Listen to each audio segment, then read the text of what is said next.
오늘은 광복절입니다. 79주년 됐죠. 우리나라가 연도서로는 79주년 해방이 됐지만 지금도 우리나라 안에서는 여러 가지 갈등의 요소들이 참 많습니다. 우리 남한 안에서 여야가 하나가 되면 참 얼마나 좋을까. 또 나아가서 또 남한 북한이 하나가 되면 얼마나 좋을까 하는 그런 생각이 많이 있죠.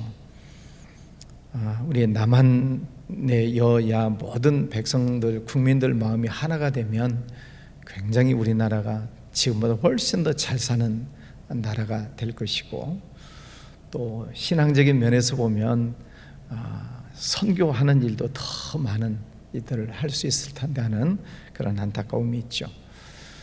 또 남한 북한이 언젠가는 통일이 될 것이다 라고 국제 정세를 연구하는 분들이 얘기는 합니다만은, 어쨌든 남한 북한이 통일이 되게 되면 이 경제적인 면에서도 굉장한 시너지가 나와서 전 세계에 2위가 되는 그런 민족이 될 것이다, 그런 얘기를 하잖아요.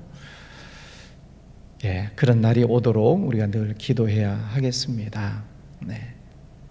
우리가 할 수 있는 일이 뭐겠어요? 하나님 앞에 엎드려서 기도하는 거죠. 우리가 여러분 다 자녀들을 길러보셨으니까 또 지금도 자녀들을 양육하시는 부모들이 계시는데, 애들 키우다 보면 애들이 속상하게 하고 또 실수하고 잘못된 일을 하는 때가 있잖아요. 그럼 부모님이 야단을 치죠. 저도 말씀을 전하다 보니까 생각이 나는데, 제 딸아이가 5살 때인가 6살 때인가, 이게 저희 집이 한양대 앞에 살았는데 이게 골목길을 쭉 나가면 구멍가게가 있었어요. 그때 그 할머니가 구멍가게 이렇게 사장님이셨는데 할머니가 늘 좋으시죠.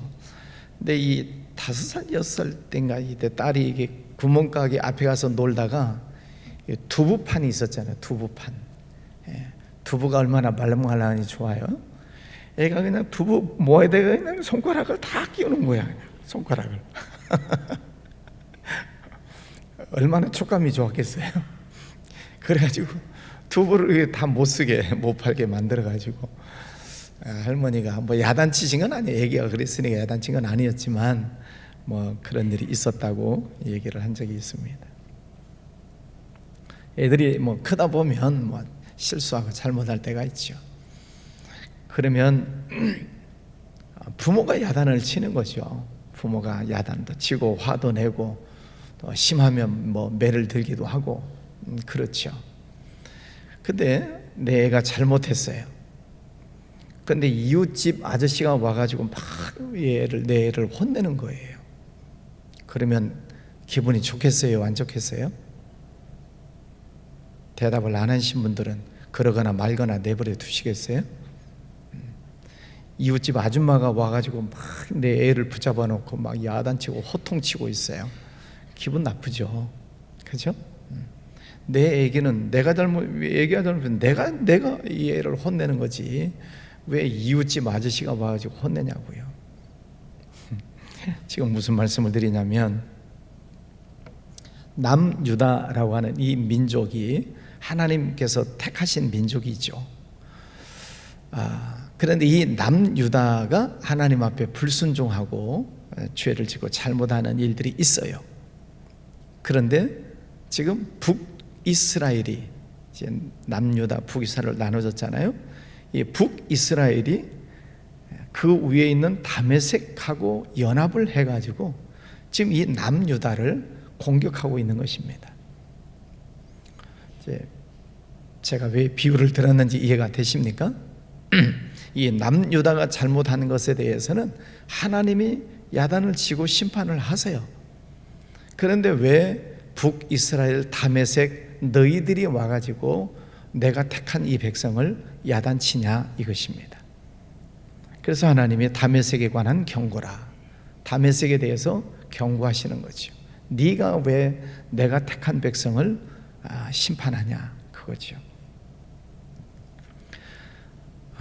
하나님께서 택한 백성들이 있습니다. 여러분들이시죠. 하나님이 여러분을 다 택하셨어요. 물론 저도 마찬가지고. 그러면 우리가 하나님이 나를 택하셨는데 내가 하나님 앞에서 온전한 모습으로 하나님을 섬기고 하나님 말씀에 100% 우리가 순종하면서 사나요? 아니요? 그죠? 아니죠. 그렇게 못해요. 그러면 다른 사람들이 와가지고 너 왜 불순종하냐, 왜 하나님 뜻대로 못 사냐고 다른 사람이 와서 야단치고 그러는 것에 대해서 하나님은 싫어하신다는 것입니다. 하나님의 자녀가 잘못하면 하나님이 야단을 치시는 거죠. 그래서 오늘 이 다메섹이라고 하는 이 아수르의 수도죠. 지금으로 보면은 바벨론, 바레인, 그 위쪽 이스라엘 나라의 위쪽에 있는 그런 나라들입니다. 아모스에서 가서 보면 아람이라고 하는 그 나라, 그 아람의 수도가 다메섹이죠. 그 아람이라고 하는 그 나라가 와가지고 철 타작기로 타작하듯이 길앗을 압박했다. 그래서 하나님께서 말씀하시기를 다메섹의 서너 가지 죄로 인하여 내가 그 벌을 돌이키지 아니할 것이다.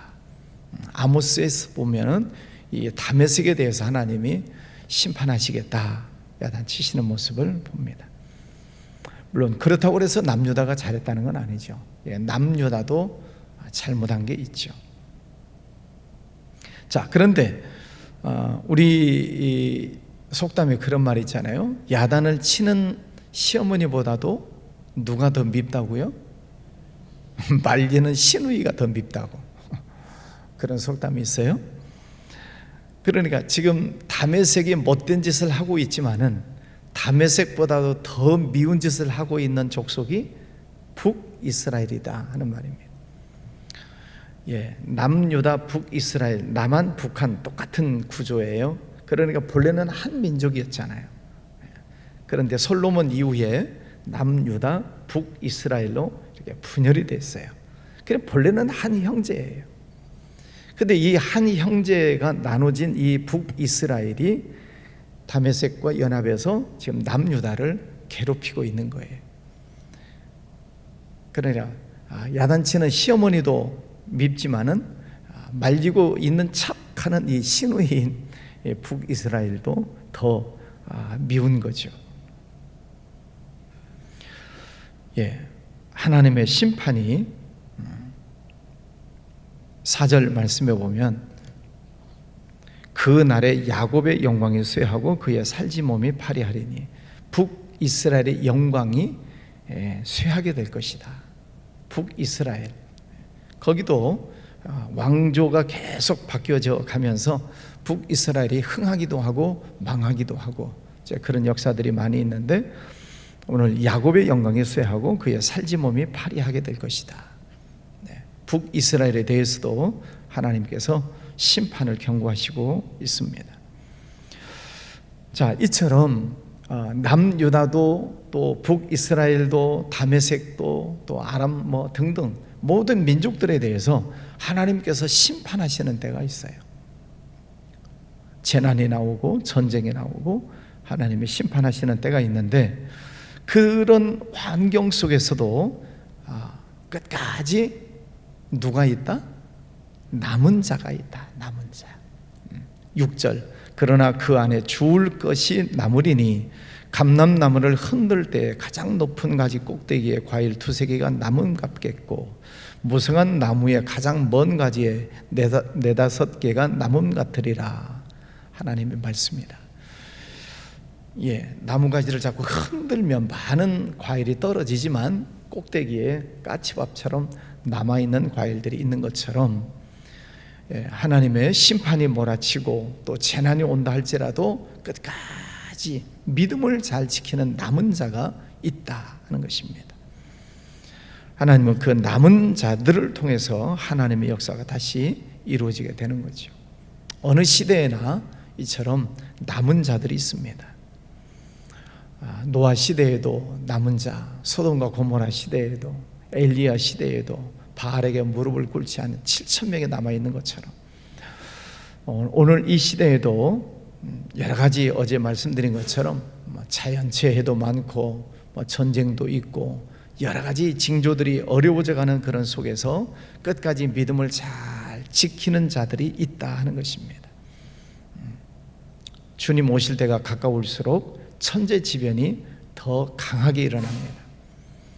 마태복음 24장 말씀에 또 비유적인 것이지만은 요한계시록에 가서 보면은 주님 오실 때가 될수록 천재지변이 많이 일어나요. 자연재해가 더 많아진다고 그랬어요. 지금 환경 지구상에서 일어나고 있는 일들을 보십시오. 10년 전, 20년 전만 해도 이렇게 동시다발적으로 일어나는 재해들은 없었어요. 가끔 어쩌다가 일어났는데 이제는 동시다발적으로 일어납니다. 이 지구 자체가 멸망이 가까웠다 하는 그런 말입니다. 그래서 자연과학을 연구하는 과학자들의 얘기를 들어보면 지구 멸망을 시계로 놓고 보면은 12시 5분 전이다 그렇게 표현하는 분들이 많아요. 12시 5분 전, 이제 5분 남았다 그런 뜻입니다. 전 세계 땅속에 숨겨져 있는 핵폭탄이 10,000개가 넘습니다. 핵폭탄 한 개만 터져도 우리나라 절반이 날아갈 정도로 무서운 폭탄이잖아요. 지금 북한에는 7개인가 6개인가 있다고 그래요. 그래 전 세계적으로 보면은 어마어마하게 많은 핵폭탄이 다 땅속에 매설되어 있는 것입니다. 그게 터지면은 지구 자체가 사라져 버리는 거죠. 그런 일이 있으면 안 되겠죠. 자, 어쨌든 이 지구의 자연재해 또 뿐만 아니라 인성이 점점 무너지고 있어요. 말세가 될수록 사람들이 감사치 아니하고 또 하나님의 영광을 올려드리지 아니하고 다 자기만 생각하고 자기만 사랑하고 돈을 사랑하고 그런 인성이 무너져 버린다는 것입니다. 파리 올림픽에 대해서 여러분 뉴스를 통해서 유튜브를 통해서 다 듣고 보고 계시겠지만은 이제 프랑스가 기독교를 완전 모독하는 그런 행사들을 했잖아요. 성만찬을 완전 모독하는 또 동성애를 조장하고 보여주는 그런 일들을 공공연하게 했어요. 공공연하게 완전히 동성애자들을 세워가지고 그건 무엇이냐? 기독교 필요 없다 이거죠.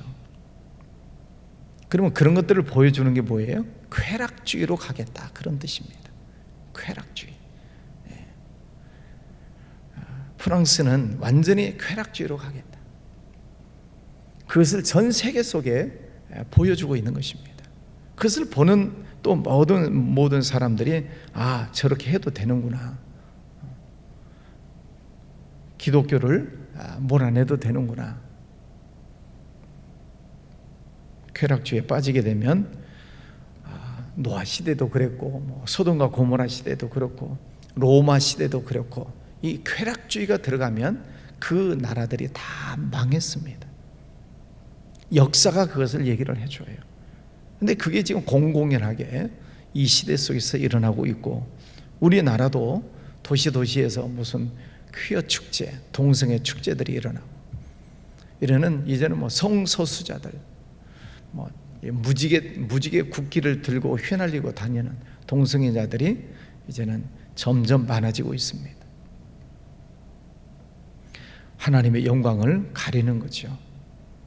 그래서 우리가 지금 이 시대를 여러분이 잘 영적으로 분별하시라 이 말입니다. 예수님이 올해 오신다, 내년에 오신다 그런 말은 아니에요. 예수님의 재림 날짜를 얘기하는 건 아니지만 그러나 예수님이 재림하실 때가 점점 가까울수록 이런 현상들이 더 강해진다 그런 뜻입니다. 그래서 영적으로 분별을 우리가 잘 하셔야 돼서 성경에도 이런 말세가 가까울수록 더욱 근신하여 깨어 기도해라. 기도해라 말씀을 하세요. 남아있는 자들, 끝까지 남아있는 그 자들을 통해서 하나님께서 영광을 받아주신다 하는 것이죠.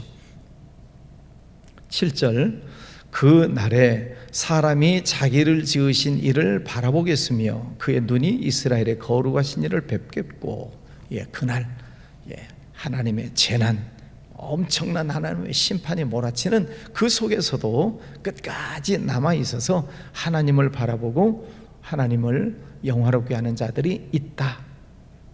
누가 그 사람이 되어야 된다는 거예요? 내가 바로 그 사람이 되어야 된다는 거죠. 여러분, 믿음의 뿌리를 잘 내리시고, 때로 우리 환경 속에 바람이 부는 때들이 있어요. 신앙의 바람도 불고 시험의 바람이 불기도 하고 사탄 마귀가 흔드는 것도 있고, 물질적인 것으로 또 혹은 질병의 문제로 여러 가지 문제로 이런 우리의 신앙을 흔드는 바람들이 계속 붑니다. 어떤 때는 미풍도 있지만은 어떤 때는 태풍도 있고 그래요.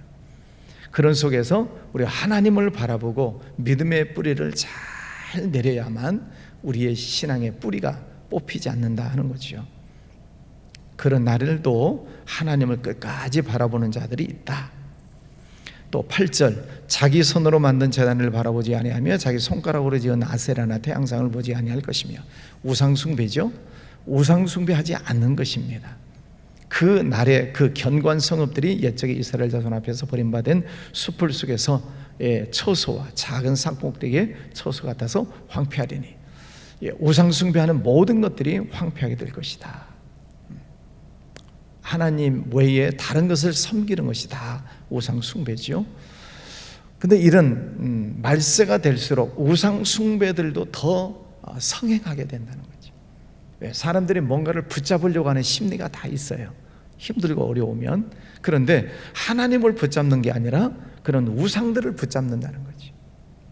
황폐하게 될 것들, 썩어질 것들, 사람이 만든 목각, 쇠붙이로 만들어낸 그런 것들 앞에서 절을 하고 그것을 붙들려고 하는 그런 심리들이 있다 하는 것이죠. 10절 말씀해 보면 북이스라엘이 멸망하는 이유가 있어요. 북이스라엘도 다메섹도 하나님이 심판하시는 이유, 왜 하나님의 심판이 임하는가. 10절, 이는 네가 네 구원의 하나님을 잊어버리며, 하나님을 잊어버렸어요.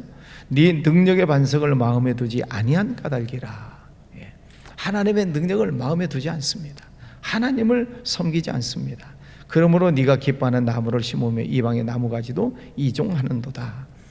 네가 심는 날에 울타리를 두르고 아침에 내 씨가 잘 발려도록 하였으나 근심과 심한 슬픔의 날에 농작물이 없어지리라.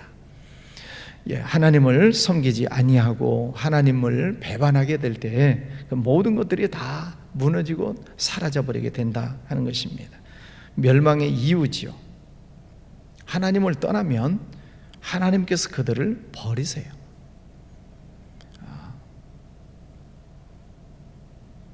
아담부터 시작을 해서 모든 시대마다 하나님을 떠나면 하나님께서 그들을 물론 돌아오도록 기회를 주시지만, 그러나 결국 안 돌아오면 하나님의 심판이 임하게 된다 하는 것이죠. 우리 환경을 우리가 영적으로 잘 보자 하는 것입니다. 오늘 이 시대를 여러분이 잘 보시면서 그냥 육신의 눈으로만 보고 아이고 큰일 났네 할 게 아니라 영적으로 보시고, 지금 내가 더 깨어서 기도해야 될 때구나, 더 믿음의 뿌리를 더 잘 내려야 되겠구나, 내가 더 하나님 앞에 더 열심히 나가야 되겠구나 하는 이런 다짐들이 우리에게 있어야 합니다. 오늘 하루도 생활할 때 하나님 바라보시고 승리하는 그런 날 되시기를 바랍니다. 오늘 우리 청년들 약 60여 명 청년들 수련회 떠납니다. 2박 3일 동안 지낼 때 큰 은혜 시간 되고, 또 청년 시대에 거듭나고 하나님 앞에 바로 서는 그런 은혜 시간 되기를 위해서, 또 안전하게 무사히 잘 다녀오기를 위해서도 기도해 주시기를 바랍니다. 기도하죠. 거룩하신 아버지 하나님, 오늘도 귀한 아침을 주셨습니다. 새로운 날, 새로운 은혜를 주시지만 눈을 들어보면 세계 곳곳에 많은 재난과 또 역경들이 많이 있는 것을 봅니다. 또 사람들의 인성이 무너져서 하나님을 떠나는 일들이 참 많습니다. 이런 많은 어려움이 있는 환경 속에서도 끝까지 남아있는 자들을 하나님께서는 찾고 계시고 그들을 향하여 하나님의 마음이 있으심을 보았습니다. 오늘 하나님의 말씀을 들으면서 우리의 믿음의 뿌리를 잘 내리고 또 하나님 중심으로 늘 신앙생활을 잘 해나가는 것을 다짐하는 시간 되게 해주시니 감사합니다. 아버지 하나님, 오늘도 종일토록 주님과 동행하는 복된 날 되게 하여 주옵소서. 특별히 오늘은 79주 전 되는 광복절입니다. 아버지 하나님, 이 나라에 해방을 주셨습니다. 또 경제적인 많은 부흥을 주셨습니다. 하나님, 이 나라를 택하시고 축복해 주셨습니다. 주님, 이 하나님의 은혜를 잘 깨닫고 정치인들 하나가 되면 좋겠습니다. 또 온 국민들 하나님 앞에 성결한 모습으로 세워지면 좋겠습니다. 우리 한국 교회가 바로 세워지고 또 모든 한국 교회 성도들이 깨어 일어나 기도하고 하나님의 뜻을 이루어 나가는 백성들 되면 좋겠습니다. 저 북한 땅도 불쌍히 여겨주셔서 여러 가지 힘들고 어려운 지경에 있는데 하나님 앞에 무릎을 꿇고 하나님의 나라가 회복되는 역사가 저 북한 땅에도 이루어지게 하여 주시옵소서. 아버지 하나님, 또 개인적으로 올려드리는 기도 제목들이 있습니다. 가정, 자녀들, 또 직장, 사업장, 육신적인 건강, 하나님 모든 것 지켜주셔서 늘 하나님과 동행하게 하여 주옵시고, 또 특별히 청년부 오늘부터 수련회가 시작되는데 하나님 큰 은혜 시간들 되게 해주시기를 원합니다. 아프거나 다치는 일 없도록 안전하게 보호하여 주옵시고 시간마다 큰 은혜 받고 거듭나고 변화되는 역사들 일어나게 하여 주시옵소서. 주님 감사합니다. 예수님 이름으로 기도하였습니다. 아멘.